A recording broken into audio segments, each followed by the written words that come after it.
Am I the a-hole for encouraging my mom not to take care of my dad's affair child if she did not want to? My dad cheated on my mom for years. During his affair, he let me down many times too. He'd plan stuff with me, and if his affair partner was in town or available, he dropped me without a word. So when the truth came out, I was mad as hell with him. My younger sister was more forgiving though, and continued to have a relationship with him. The affair was revealed because the mistress was pregnant, but she lost that baby. They ended up getting married, and 2 years ago had a child together whom I never met. A few months ago, they both died in a car crash that claimed 5 people's lives. A social worker contacted me and my sister to see if one of us would take her in. We were left until last because they wanted other bio relatives first, but none of them wanted her. My sister asked if we could raise her together. I said I was not getting involved and told the social worker I would not raise her. My sister, who is only 19, stepped up, but there were some things that needed to happen first. She dropped out of her college classes. She was working during the day and going to college at night. And she needed to move into a 2-bedroom place instead of the 1-bedroom she was in. She also needed to get some background check done. But she passed. She has the child.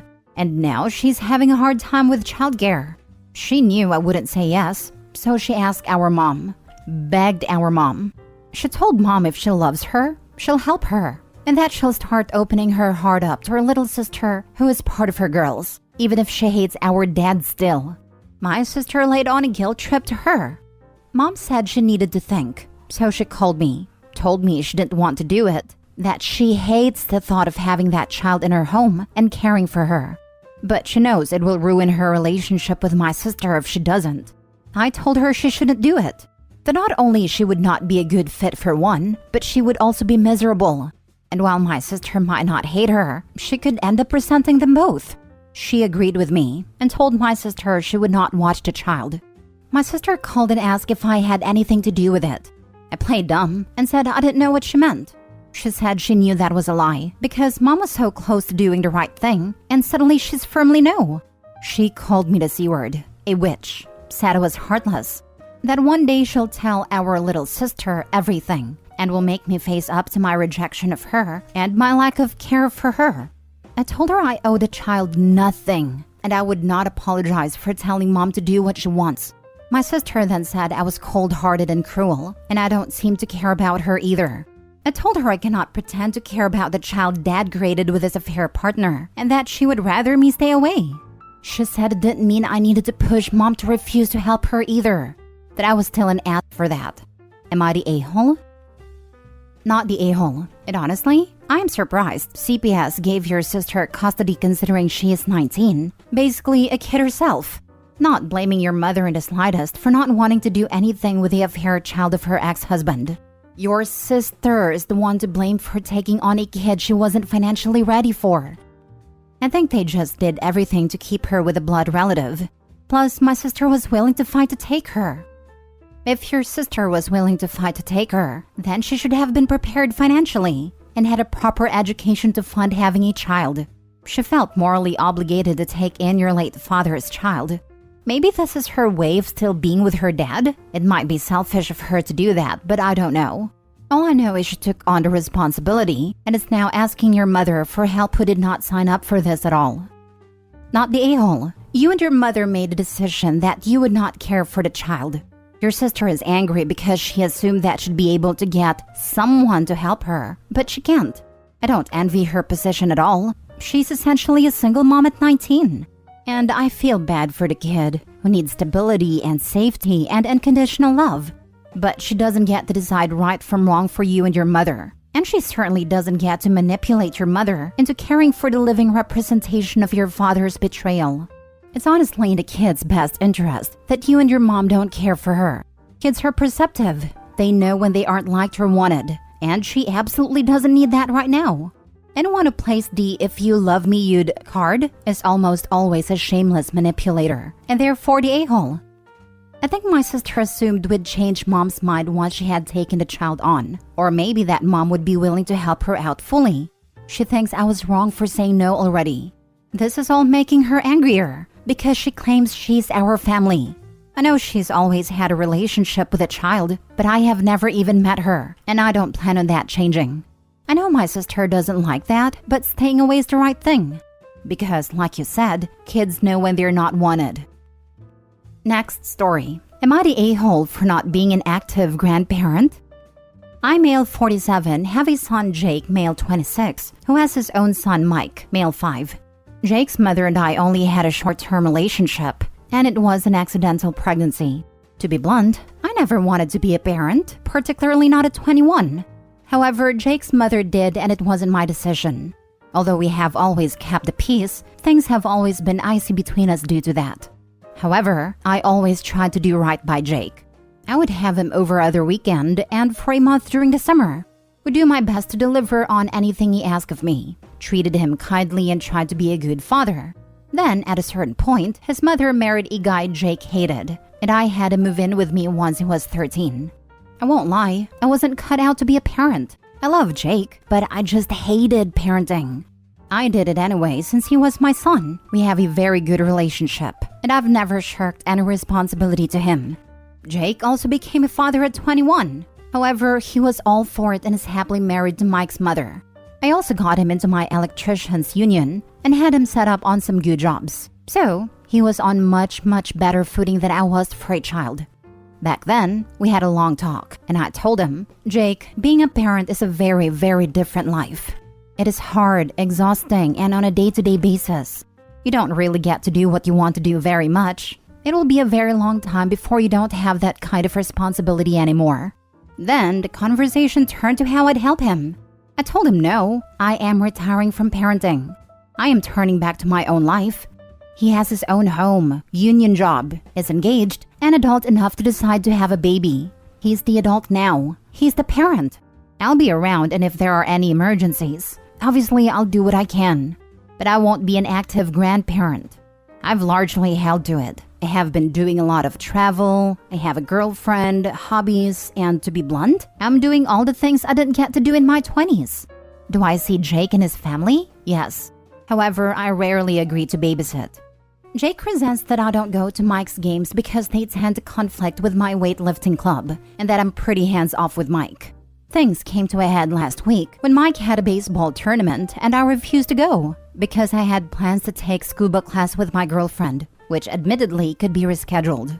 I didn't tell Jake this, but I spent so many Saturdays bored out of my skull watching Little League when Jake was little. I always cheered loudly, was crazy supportive, and never let on that it was like watching paint dry. But this is no longer my responsibility. So I told him, Jake, I spent 20 years parenting. That's enough. He then yelled at me that I am always jetting around playing like a teenager and not putting him first. I told him that no, I wasn't. I did that for 20 years to get him on his feet as an adult. I've done that and can go back to prioritizing my own life. What I am reading from this is that you knew you were not cut out to be a parent. You feel you have done your duty and are now determined to do everything you feel you missed out on. You can do whatever you like, and whether you are the a-hole or not, your actions will have consequences. But only time will tell if you find you regret your actions or not. Indeed, you read it right. I have also considered exactly what you suggest in your last line. Thought very hard about it, in fact. I am far more likely to regret never getting to live my own life if I were to give that up again. You might not be the a-hole, but you're ruining your relationship with your son by essentially saying, I don't care about being actively involved in your life. I've already done the bare minimum expected of me and I won't do more. Do you want him to go no contact with you? Because that's the direction this is heading in. Maybe this will make me the a-hole, but if that's the price, okay. I've spent 20 years putting Jake first and not really having much of a life.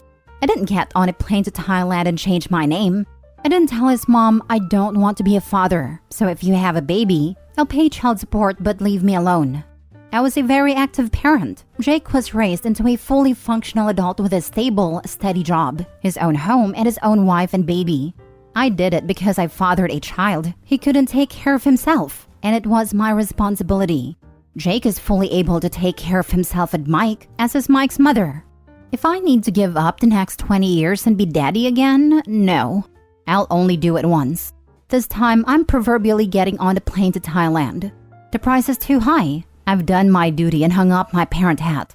At this point, yes, I am done. I've signed up for and took responsibility for Jake. Jake chose to have Mike, well and good, but now he's the parent, not me. Although every disagreement on the internet always has going no contact as literally the first port of call, real life isn't like that. But because it seems that is what everyone wants to talk about, if let's say that were really what it came down to, so be it. I'd wish him and his family well. But whether it makes me the a-hole or not, I've taken my life back, and I'm not going to put it to the side again.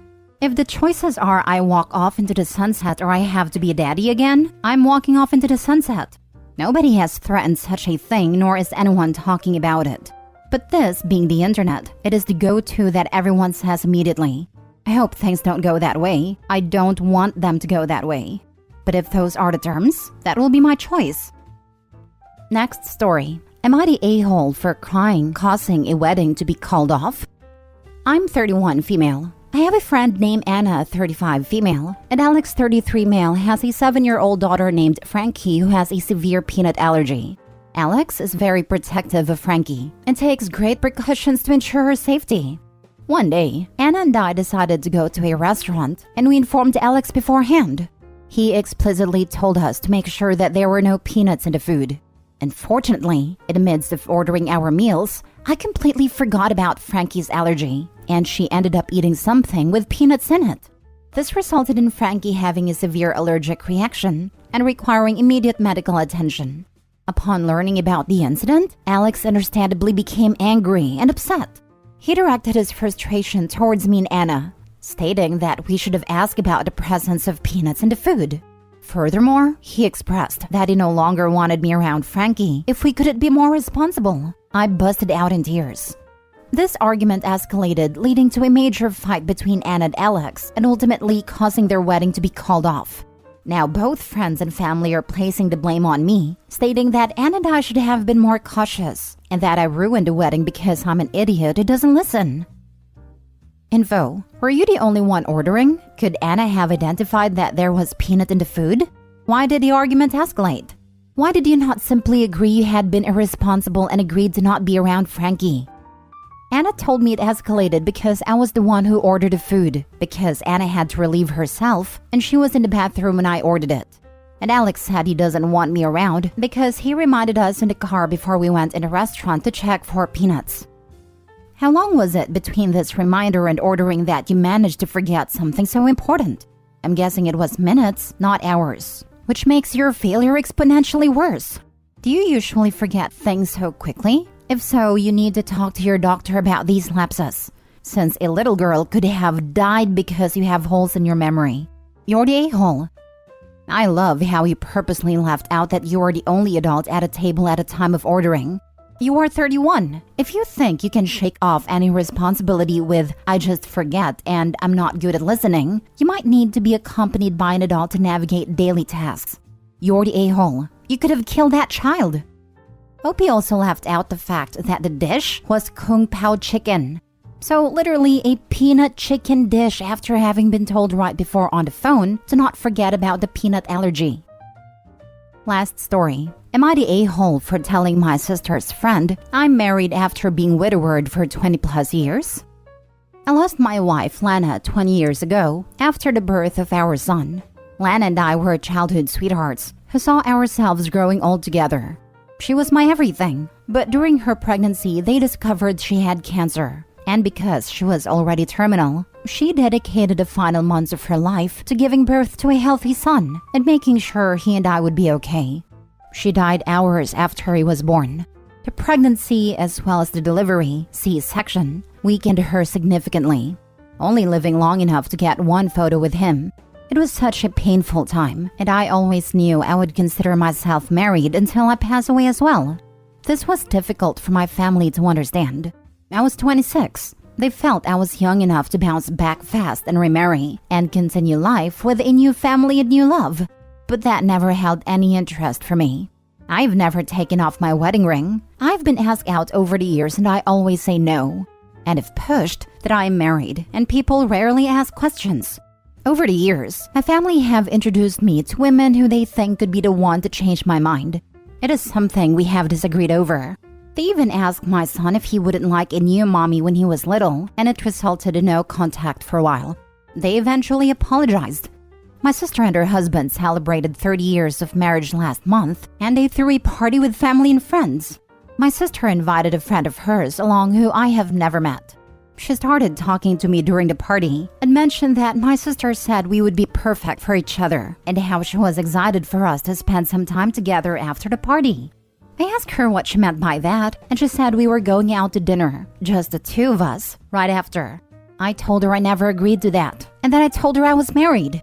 She got the idea that I was divorced, and I told her that my wife had passed away many years ago, but I considered myself still married. She was shocked, and afterward my sister was angry at me. She told me I had made her out to be a liar, and her friend was hurt that she tried to set her up with someone who was so hung up on someone else. I told her I had made it perfectly clear I would not be dating, that she was the one who gave her friend the impression I wanted to date. She told me telling people I'm married when I'm not anymore is wrong, that it pushes people away and gives them the wrong idea. I left early because she was not willing to let it go. Afterward, my brother-in-law said my sister meant well and that I have to understand where the concern comes from, because even though I found my own happiness, it's not the way my family wanted me to, and they worry even more now that my son's in college. Am I the a-hole? Not the a-hole. I'm a widow. It's only been 4 years. My mom was widowed twice. My first dad died while she was pregnant with me. My mom told me that we stay married in our heart, soul, and mind, and I've found that no one understands that, but I do. You are not the a-hole all the way. It's nobody's business how long it has been. You are married, period. If no one understands, too bad for them. Time is relative. 4 years later, it feels like I just found his body again and again. Take care. I'm terribly, terribly sorry.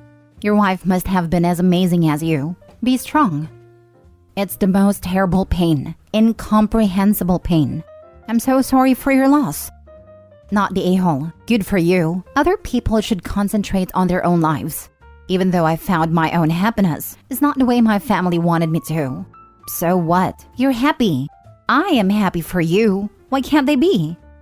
I don't think my family believes in happiness outside of marriage and having a family with your spouse. They think anyone who doesn't want that again is somehow incapable of being truly happy. They're also not very good at listening.